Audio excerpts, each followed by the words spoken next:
Los Alamos was thrown together in a rush. So many scientists actually lived in dormitories from a vacated Los Alamos ranch school, and this includes future Nobel Prize winner Richard Feynman. But he was just a minion at Los Alamos. What about the big shots? Where did they live? Now, I've been traveling a lot this summer, and this has been to give talks, attend conferences, start collaborations, and just by chance, I arrived in Los Alamos the day that Oppenheimer premiered in theaters. And so I reached out to the director of the Los Alamos Historical Society and asked for a tour of Oppenheimer's house. It was once described as the jewel in the crown of Los Alamos. The house is currently closed to the public as it undergoes repairs. This whole side of the house can't let you near because there's nothing holding that whole corner up. But the director was generous with his time and allowed me to take a closer look. Okay. This is really the room why people like the house. Oh, wow. Because of the open areas of it. And so all this stone was quarried out of Pueblo Canyon right over here, which is about 100 yards this way, and brought over here. Here's a picture of the way it looked before the Manhattan Project took over. The Manhattan Project, during the late 40s or 40s and 50s, decided to paint all of the United States white, it seemed like. This is the house, or the room where a lot of parties were going on. You can see the picture over there. There's a lot of well-known documentation from other scientists saying when you were invited over to the Oppenheimers for martinis, you expected to crawl home because they were very strong and they drank a lot of them. So real quick, some of this furniture, actually most of the furniture is all from Universal Pictures and Christopher Nolan generously donating it to us. This is the actual couch in the film. The curtains are the actual curtains in the film.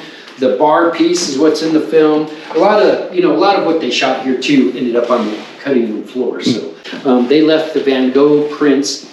Why Van Gogh? Well, Oppenheimer's mother and father, when he and Frank were boys, they grew up in New York City. They had 4 Van Goghs, actual real Van Goghs there. So. If you've ever seen the TV show Eureka, then that'll give you a good impression of what Los Alamos actually looks like. It's a small town with 1 or 2 decent restaurants, and casual conversations are often about science, even in the grocery store. The big difference here is that Los Alamos isn't surrounded by woods. This area of New Mexico is largely desert, and Los Alamos itself is located up in the mountains. The kitchen was actually a screened-in porch. And the Kitty Oppenheimer wanted a formal dining room, so to have a formal dining room, you needed a formal kitchen. Right. None of the ranch school people, none of the masters or anything, ate in their own homes. They took all their meals in Fuller Lodge with all the kids, so there was no reason for kitchens. Right. So Kitty Oppenheimer asked, please build me a kitchen, so they put real walls around where the screened-in porch was and gave her a kitchen. Now, as far as Oppenheimer's house, he was one of the few scientists that actually had a bathtub when Los Alamos was started up. His home is on what is called Bathtub Row, which is where all the big shots of the project lived. It's just down from Fuller Lodge, and both Fuller Lodge and Oppenheimer's house appear in the Oppenheimer movie, but you have to keep an eye out if you want to catch the specific scenes when the house itself appears. This is Oppenheimer's office. We had Peter Oppenheimer up here, which was J. Robert and Kitty's son. He was up here, he's about 94 now. Great guy, really just a super, super nice gentleman. He walked out of here and said this is exactly the way it was set up. His dad's desk was here, and his sister, little Tony's crib, was over here, because they were here when she was very young. But obviously the chalkboard would have been anchored up somewhere else, and he would not have had an intercom system here at home, but would have had some items, but not more. He wouldn't have had any classified items. It would have had just his own notebooks and jotting things down and such. So. Shortly. Sorry, one of your recordings is just going to start with my face.